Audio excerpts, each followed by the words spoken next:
Eu queria entender, pastor, do ponto de vista, inclusive, da Bíblia, do Evangelho, né, de toda a palavra, né, o que está reservado para estes, por exemplo, que não se sensibilizam com as falas dos garotos, filhos da Débora dos Santos, a mulher do batom na estátua, né, o Caio e o Rafael, que a gente tem veiculado também diariamente para tentar sensibilizar as pessoas. O que está reservado para estes que toleram e encorajam tamanha maldade, pastor? É, há um texto na Bíblia, do Salmo 89, versículo 14, que diz que diante de Deus está a verdade e a misericórdia. A base do seu trono é justiça e juízo. Um dos nomes de Deus, no original do hebraico, Deus se manifesta o seu caráter através de vários nomes. Por exemplo, Jeová Jireh, o Deus que provê. Ok? El Shaddai, o Deus Todo-Poderoso. E tem um nome de Deus chamado Jeová Tsidkenu, o Deus que é justiça nossa. Eu digo para você, Pitoli, esses caras podem escapar da justiça dos homens. Esses caras podem escapar, mas não vão escapar da justiça divina. Sabe qual é a nossa questão?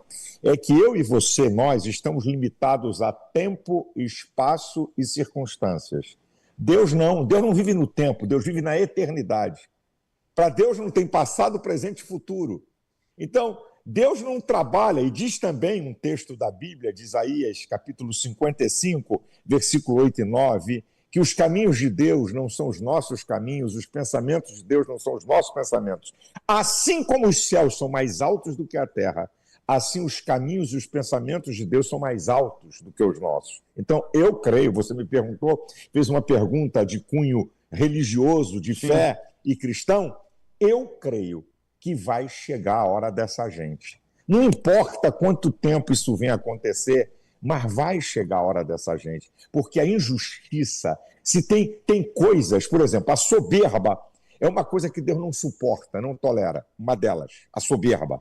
A injustiça contra o fraco, contra o pobre, contra o indefeso, isso aborrece a Deus. E essa gente vai pagar muito caro.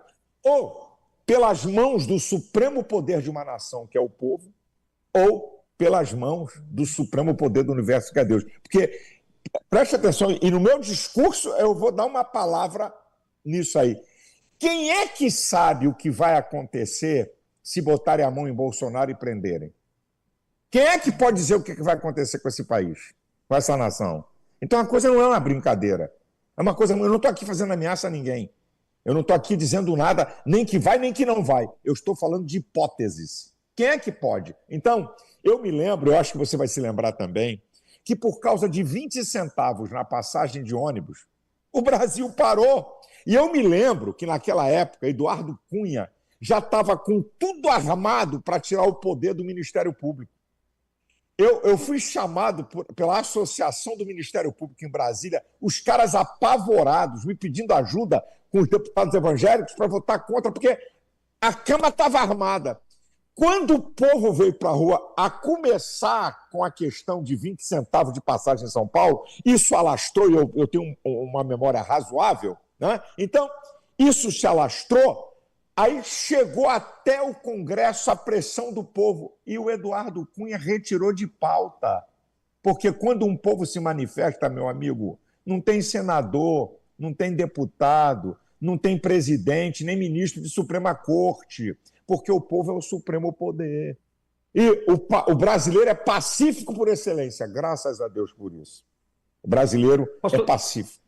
Mas só que chega uma hora que a medida de um povo se esgota. E isso que para mim é a coisa perigosa.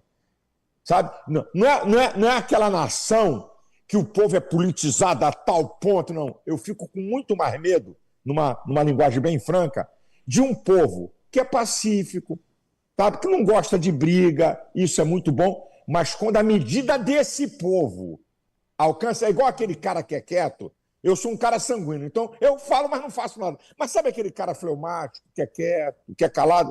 Esse cara, quando a medida estoura, é perigosíssimo. Então eu temo, vou te ser honesto, posso estar até errado, Tolly, mas eu temo um povo muito pacífico, muito cortás, Quando a medida deles encher, aí a coisa foge do controle de